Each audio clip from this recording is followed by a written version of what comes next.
নমস্কার, আমার রাউত স্পিচ এই অর্থ সংক্রান্ত ইউটিউব চ্যানেলে ব্র্যান্ড নিউ ভিডিওতে সবাইকে স্বাগত। আমি সমীর কুমার রাউত। আমি একজন মিউচুয়াল ফান্ড ডিস্ট্রিবিউটর এবং x bank officer. Mutual fund মার্কেটে অনেক ইনভেস্টর বা বিনিয়োগকারীদের মনের ইচ্ছে যে তারা বড়, মাঝারি এবং ছোট শেয়ারে একসাথে টাকা বিনিয়োগ করবেন। মানে মাল্টি ক্যাপ ফান্ডে তারা একসাথে টাকা রাখবেন, লার্জ ক্যাপে ফান্ড ম্যানেজাররা টাকা রাখবেন, তাদের বিনিয়োগকৃত টাকা মিড ক্যাপেও রাখবেন এবং স্মল ক্যাপও রাখবেন। কিন্তু এই মাল্টি ক্যাপ ফান্ডের কনসেপ্টটি 2018 সালের জুন মাসের আগে মিউচুয়াল ফান্ড মার্কেটে ছিল না। Securities exchange board of India, যারা কিনা মিউচুয়াল ফান্ড মার্কেটের রেগুলেটর, তারা প্রোডাক্ট ক্যাপিটালাইজেশনের ভিত্তিতে এই মাল্টি ক্যাপ ফান্ডের কনসেপ্টটি বাজারে নিয়ে আসেন। মাল্টি ক্যাপ ফান্ডে দেখা যাচ্ছে যে 25% করে লার্জ ক্যাপ, মিড ক্যাপ এবং স্মল ক্যাপে ফান্ড ম্যানেজাররা টাকা রাখতে পারেন। এবং এক্ষেত্রে নতুন একটি বেঞ্চমার্ক তৈরি হয়েছে মাল্টি ক্যাপ ফান্ডের জন্য। তার নাম হচ্ছে Nifty 500 multi cap 50:25:25 total return index. এর অর্থ হচ্ছে যে 25% করে ফান্ড ম্যানেজাররা large cap, mid cap fund এবং স্মল ক্যাপে তারা বিনিয়োগ করবেন, কিন্তু তারা লার্জ ক্যাপে 50% কিন্তু বিনিয়োগ করতেই পারে, মানে 25%-এর ওপরে। মার্কেট ক্যাপিটালাইজেশনের ভিত্তিতে লার্জ ক্যাপ বলতে আমরা জানি যে প্রথম 100টি কোম্পানিকে বোঝায়, বড় কোম্পানি, জায়েন্ট কোম্পানিগুলোকে, লার্জ ফার্মগুলোকে। তারপরের 101তম থেকে 250তম সেটাকে বোঝায় মিড ক্যাপ ফান্ড, মানে মিড ক্যাপ শেয়ার। এবং 251তম শেয়ার থেকে তারপরে নিচের যে শেয়ারগুলো সেগুলো হচ্ছে স্মল ক্যাপ। এই ক্ষেত্রে প্রথম 500 এর অর্থ হচ্ছে লার্জ ক্যাপ, মিড ক্যাপ এবং স্মল ক্যাপে সিরিয়ালি 500 শেয়ারকে এর অন্তর্ভুক্ত করা হয়েছে। এই কনসেপ্টটি একদমই নতুন এবং এক্ষেত্রে বিনিয়োগকারীরা সুযোগ পান বড় বড় শেয়ারে টাকা রাখার জন্য। লার্জ ক্যাপে, মিড ক্যাপ, স্মল ক্যাপে তো অবশ্যই পান। ফলে তারা বিভিন্ন শেয়ারে টাকা ইনভেস্টমেন্ট করার যে ঝুঁকিগুলো রয়েছে সব রকমের ঝুঁকি তারা নিতে পারে, মানে রিস্ক অ্যাপেটাইট ভালোভাবেই তৈরি হয়ে যায়। এবং এই ফান্ডগুলোতে দেখা যাচ্ছে যে বিভিন্ন শেয়ারে টাকা বিনিয়োগ করা হয়, ফলে রিস্ক অনেক ক্ষেত্রেই কম যখন লার্জ ক্যাপে বিনিয়োগ করা হয়, কিন্তু মিড ক্যাপ এবং স্মল ক্যাপে রিস্ক বেশি, মার্কেট ভোলাটাইল আর রিটার্নও বেশি। আমি আজকে আলোচনা করব যে মাল্টি ক্যাপ ফান্ডের বেশ কিছু ভালো ভালো স্কিম, যেগুলোতে দেখা যাচ্ছে rolling return, annualise return since Inception ভালোই দিয়ে যাচ্ছে। এবং আপনারা কমেন্ট করে জানাবেন যে আমার এই পছন্দের তালিকায় যে মাল্টি ক্যাপ ফান্ডগুলো আমি বলবো বিনিয়োগকারীদের উদ্দেশ্যে, যে তারা এখানে টাকা রেখে দেখতে পারেন। পাস্ট পারফরমেন্সের ভিত্তিতে অবশ্যই আমি বলবো, আপনারা সেগুলো কমেন্ট করে অবশ্যই জানাবেন। আর আমার এই চ্যানেলে যদি আপনারা কেউ নতুন এসে থাকেন তাহলে আমি আপনাদেরকে অনুরোধ করব যে আমাকে উৎসাহ দেওয়ার জন্য আমার এই চ্যানেলটিকে সাবস্ক্রাইব করুন। আমি এখনও পর্যন্ত আমার এই চ্যানেলে অর্থ সংক্রান্ত 136টি ভিডিও প্রকাশ করেছি। আপনারা শুনতে থাকুন আমার পছন্দের তালিকায় কোন মাল্টি ক্যাপ স্কিমগুলো আসছে। যে সকল মাল্টি ক্যাপ ফান্ডের স্কিমগুলো ভালো রিটার্ন দিয়েছে, রোলিং রিটার্ন ভালো, অ্যানুয়ালাইজ রিটার্ন ভালো, বেঞ্চমার্কের অনেক ওপরে তারা রিটার্ন দিচ্ছে, আলফা অনেক ভালো জেনারেটেড হয়েছে, সেই ফান্ডগুলোর আমি অ্যানালাইজ করছি। এবং অ্যানালাইজ করতে গিয়ে প্রথম যে ফান্ডটি আমার তালিকায় রয়েছে সেটি হচ্ছে ICICI multi cap fund regular plan. এক্ষেত্রে দেখতে পাচ্ছি যে ফান্ড সাইজ বা অ্যাসেট আন্ডার ম্যানেজমেন্ট হচ্ছে 15,523 কোটি টাকা। এবং এই ফান্ডটির নেট অ্যাসেট ভ্যালু ন্যাব এখন চলছে 776 টাকা। এবং দেখতে পাচ্ছি যে বিভিন্ন ডোমেস্টিক ইকুইটিস রয়েছে, মানে শেয়ারে বিনিয়োগ করেছে আমাদের দেশের মধ্যেই, কোনো ফরেনে কিন্তু বিনিয়োগ নেই, এবং তার পরিমাণ হচ্ছে 92.85%। এবং এই ক্ষেত্রে এই ডোমেস্টিক ইকুইটিসের ভাগগুলো বলে দিচ্ছি। প্রথমত হচ্ছে লার্জ ক্যাপ ফান্ড, দেখতে পাচ্ছি 41.24%, mid cap fund 20.75%, small cap fund 14.73%। হাতে রেখেছেন 5.51% বিভিন্ন ইনভেস্টমেন্ট অপরচুনিটিসগুলো নেওয়ার জন্য। এছাড়া ডেট ফান্ডে 1.63%, আর এর মধ্যে 1.64% তারা গভর্নমেন্ট সিকিউরিটিসে ব্যয় করছেন। বেঞ্চমার্ক তো আমি আগেই বলেছি, সেটা হচ্ছে Nifty 500 multi cap 50:25:25 total return index. এই স্কিমের পোর্টফোলিওতে আমি দেখতে পাচ্ছি 111টি স্টক রয়েছে। স্টক কিন্তু অনেকটাই বেশি, কিন্তু আমি অ্যানালাইজ করে দেখলাম যে 0.10%-এর নিচে অনেকগুলো স্টকই রয়েছে যেগুলো বলা যেতে পারে মূল্যহীন। আর আমি দেখতে পাচ্ছি যে তারা কোথায় কোথায় স্টকে তারা রেখেছেন টাকা। আইসিআইসিআই ব্যাঙ্ক লিমিটেডে রেখেছেন 5.73%, রিলায়েন্স ইন্ডাস্ট্রিজে রেখেছেন 4.11%, হিন্দুস্তান ইউনিলিভারে রেখেছেন 3%, এইচডিএফসি ব্যাঙ্কে রেখেছেন 2.93%। এইগুলো হচ্ছে টপ পারফর্মিং যে শেয়ারগুলো। আর রিস্ক রেশিও যদি অ্যানালাইজ করি দেখতে পাচ্ছি স্ট্যান্ডার্ড ডেভিয়েশনটা ভালো, লো ভোলাটিলিটি রয়েছে, ক্যাটেগরি অ্যাভারেজ থেকে অনেকটাই নিচে 10.24%। এক্ষেত্রে ক্যাটেগরি অ্যাভারেজ রয়েছে 12.38%। বিটা ক্ষেত্রেও লো ভোলাটিলিটি রয়েছে, বিটা রয়েছে 0.8%, সেই ক্ষেত্রে ক্যাটেগরি অ্যাভারেজ 0.94%। শার্প রেশিওর ক্ষেত্রে দেখতে পাচ্ছি 1.43, খুবই ভালো। একের বেশি হলে বলা যেতে পারে যে বেটার রিস্ক অ্যাডজাস্টেড রিটার্ন। আর এক্সিট লোড হচ্ছে 1%, যদি 365 দিনের মধ্যে, মানে বিনিয়োগে 365 দিনের মধ্যে কেউ টাকা তুলে নেন বিনিয়োগকারীরা। আর স্ট্যাম্প ডিউটি হচ্ছে 0.005%। এবং এই স্কিমটি কিন্তু আমার খুবই ভালো লেগেছে বিনিয়োগের জন্য।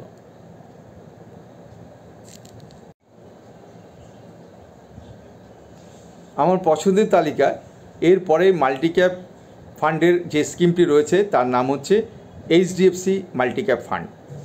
এই ফান্ডটি লঞ্চ হয়েছে 10ই ডিসেম্বর 2021। এখনও পর্যন্ত এর রিটার্ন লঞ্চ ডেট থেকে রয়েছে 18.13%, এবং এর অ্যাসেট আন্ডার ম্যানেজমেন্ট বা ফান্ড সাইজ হচ্ছে 18,335 কোটি টাকা। এখনও অনেক স্কোপ রয়েছে, বিভিন্ন জায়গায় এরা স্টকে বিনিয়োগ করতে পারেন। রিসাপেলিং তো টাইম টু টাইম করেই চলেছেন। আচ্ছা, সিএজিআর যেটা, সেটা 3 বছরের রেট রয়েছে 26.59%। Expense ratio 1.68%। যেহেতু এটা রেগুলার প্ল্যান, অতএব এক্ষেত্রে অনেক রেভিনিউ এক্সপেন্ডিচার রয়ে গেছে, এগুলো আমি আগের ভিডিওতে বিস্তারিত বলেছি। রোলিং রিটার্ন 3 বছরে দেখতে পাচ্ছি 34.65%। পি রেশিও দেখতে পাচ্ছি 25.35%। পি রেশিও হচ্ছে যে 1 টাকা ইনকাম করতে গেলে এক্ষেত্রে 25.35 মানে 25 টাকা 35 পয়সা সেক্ষেত্রে বিনিয়োগ করতে হবে। এটা হচ্ছে সংক্ষেপে পি রেশিও কথার অর্থ।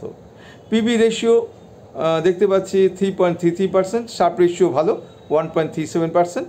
ন্যাপ চলছে এখন 18 টাকা 31 পয়সা করে। টার্নওভার 6.06%। এর অর্থ হচ্ছে যে মানে হোল্ড স্ট্র্যাটেজি রয়েছে। হ্যাঁ, আর হচ্ছে এক্ষেত্রে ইকুইটিতে তারা নিবেশ করছেন 98.68%, লার্জ ক্যাপে 34.99%, মিড ক্যাপে 19.46%, স্মল ক্যাপে 16.48%। রিয়েল এস্টেটে দেখতে পাচ্ছি 0.48% তারা বিনিয়োগ করছেন। রিয়েল এস্টেট হচ্ছে অন্য একটি অ্যাসেট ক্লাস।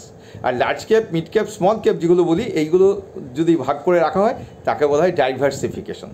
এই দুটো হচ্ছে পার্থক্য। যাই হোক, রিস্ক রেশিও দেখতে পাচ্ছি স্ট্যান্ডার্ড ডেভিয়েশন ভালো 12.09, মানে ক্যাটাগরি অ্যাভারেজ যেহেতু 12.38% রয়েছে, লো ভোলাটিলিটি। বিটা 0.96, এক্ষেত্রে কিন্তু হাই ভোলাটিলিটি, কারণ ক্যাটাগরি অ্যাভারেজ রয়েছে 0.94%। শার্প রেশিও 1.31, একের ওপর হলে শার্প রেশিও ভালোই। এক্ষেত্রে বলা যেতে পারে যে বেটার রিস্ক অ্যাডজাস্টেড রিটার্ন। আর টপ হোল্ডিং রয়েছে এইচডিএফসি ব্যাঙ্কে 3.91%, আইসিআইসিআই ব্যাঙ্কে 3.35%, হ্যাঁ, রিলায়েন্স ইন্ডাস্ট্রিজও রয়েছে 0.9%। আর মিনিমাম ইনভেস্টমেন্ট এক্ষেত্রে কিন্তু 100 টাকা বিনিয়োগ করলেই করা যেতে পারে, আর এডিশনালি 100 টাকা দিতে হবে। আর সিপ সিস্টেমেটিক ইনভেস্টমেন্ট প্ল্যান 100 টাকা মিনিমাম করাই যেতে পারে। অতএব এই ফান্ডটিও আপনারা দেখতে পারেন।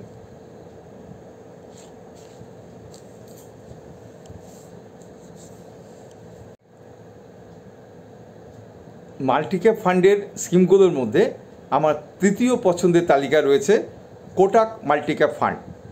এই ফান্ডটি চালু হয়েছিল 29শে সেপ্টেম্বর 2021, মানে আমাদের কোভিডের পরে, এবং ফান্ড সাইজ দেখা যাচ্ছে 18,904 কোটি টাকা, অনেকটা আরও ফান্ড বাড়ানোই যেতে পারে, বিভিন্ন জায়গায় বিভিন্ন শেয়ারে এই ফান্ডটির ইনভেস্টমেন্টের অনেক সুযোগ রয়েছে। কারণ এক্ষেত্রে শুধু স্মল ক্যাপ তো নয়, স্মল মিড ক্যাপ এবং শুধু লার্জ ক্যাপ নয়, সব জায়গায় বিনিয়োগ করা যাবে মাল্টি ক্যাপে। এক্সপেন্স রেশিও দেখতে পাচ্ছি 1.62%, অনেকটাই কম, কারণ আমি রেগুলার প্ল্যান নিয়েই বলছি। ক্যাটাগরিতে দেখা যাচ্ছে 1.94%। আর টোটাল ইকুইটিতে রয়েছে 98.84%, লার্জ ক্যাপে 44.4%, মিড ক্যাপে 16.57%, স্মল ক্যাপে 20.69%, হাতে রেখেছেন 17.18%, যাতে তারা বিভিন্ন স্কোপগুলো পান ইনভেস্টমেন্ট অপরচুনিটিসের জন্য। আর টার্নওভার রেশিও দেখতে পাচ্ছি 46.51%, মানে এই ক্ষেত্রে কিন্তু হোল স্ট্র্যাটেজি নয়, ঘন ঘন তারা কিন্তু টার্নওভার করেন, মানে তারা রিডিমশন করেন, রিসাফলিং করেন। যাই হোক, আর একটা ইস্যু, আমি এটা যখন আরেকটি ফিনান্স ওয়েবসাইটে দেখলাম, যেটা 46.51%, সেটা আমি বলেছি মানি কন্ট্রোল এই ওয়েবসাইট থেকে, কিন্তু আমি মর্নিং স্টারে দেখতে পাচ্ছি যে টার্নওভার রেশিও দেওয়া আছে 67.94%। আপনাদের কাছে অনুরোধ, আপনারা এটা একটু দেখে নেবেন, কারণ দুটো ফিনান্স ওয়েবসাইটে দুরকম দেওয়া আছে টার্নওভার রেশিও। স্টক ঠিক আছে 64, 64টি, ক্যাটাগরি অ্যাভারেজ অনেকটাই বেশি 84। রিস্ক রেশিওটা অ্যানালাইজ করি, রিস্ক রেশিওতে দেখতে পাচ্ছি কিন্তু স্ট্যান্ডার্ড ডেভিয়েশনটা অনেকটাই হাই ক্যাটাগরির তুলনায়। ক্যাটাগরি অ্যাভারেজে দেখতে পাচ্ছি 12.38, কিন্তু এখানে দেখতে পাচ্ছি 12.98। হ্যাঁ, হাই রিস্ক ভোলাটিলিটি। বিটা হচ্ছে 1, হাই ভোলাটিলিটি। সার্ভ রেশিও হচ্ছে 1.32, 1-এর উপর আছে ভালোই, এক্ষেত্রে বেটার রিস্ক অ্যাডজাস্টেড রিটার্ন বোঝাচ্ছে, ঠিকই আছে। রিটার্ন হচ্ছে 3 বছরের অ্যানুয়ালাইজ রিটার্ন হচ্ছে 22.61%, ক্যাটাগরি অ্যাভারেজ কিন্তু অনেকটাই কম 15.25%, তাতে ভালো রিটার্ন দিয়েছে। 1 বছর রিটার্ন -2.19%, এক্ষেত্রে মাল্টিক্যাপ ফান্ডগুলোর এই অবস্থা সবগুলোর ক্ষেত্রেই রয়েছে প্রায়। আর 6 মাসের রিটার্ন দেখতে পাচ্ছি 7.74%, ভালোই।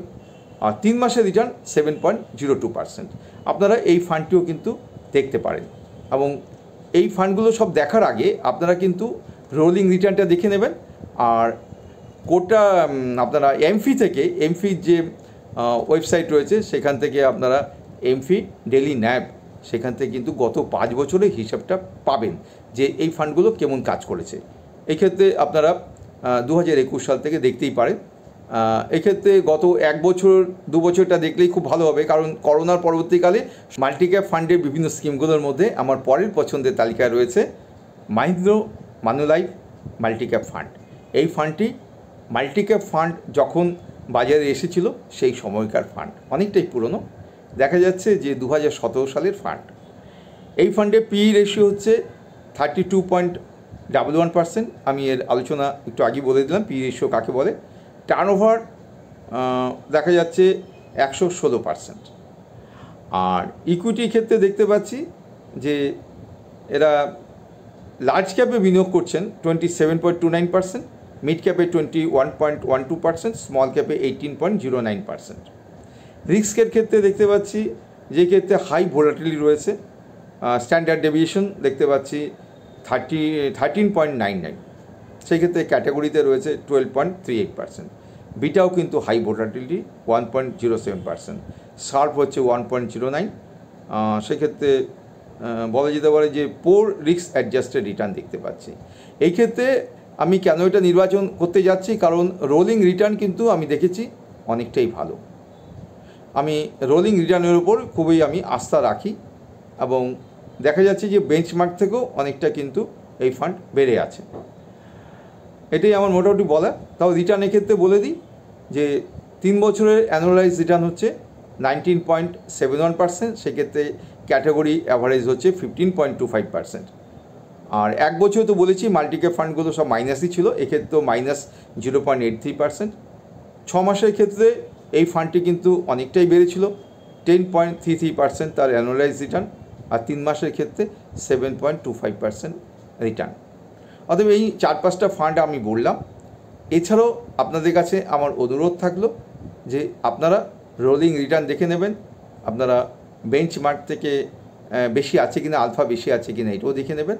এছাড়া ফান্ডটি কী ধরনের কাজ করছে, বিশেষত আমি একটা হিসেব কষে দেখেছি যে 1 জানুয়ারি 2024 থেকে এখনও পর্যন্ত যদি আমরা দেখি তাহলে কিন্তু আমরা বুঝতে পারবো বিভিন্ন ফান্ডের বর্তমান তার মতিগতি কেমন। কারণ পাস্ট পারফরমেন্স দেখে তো পুরোটা হবে না। 1/1/2024 থেকে কেন বলছি, কারণ সেই সময় কিন্তু মার্কেট অনেকটাই বুলিশ ছিল। তারপর গত 24 নভেম্বর মাস থেকে মার্কেট অনেকটা ডাউন রয়েছে এবং এখনও মার্কেট অনেকটাই ডাউন। ফলে আমরা এক্ষেত্রে স্টাডি করে বুঝতে পারবো যে এই বিভিন্ন মাল্টিক্যাপ ফান্ডগুলো কী ধরনের ফান্ড, তারা কীরকম কাজ করছে বাজারে।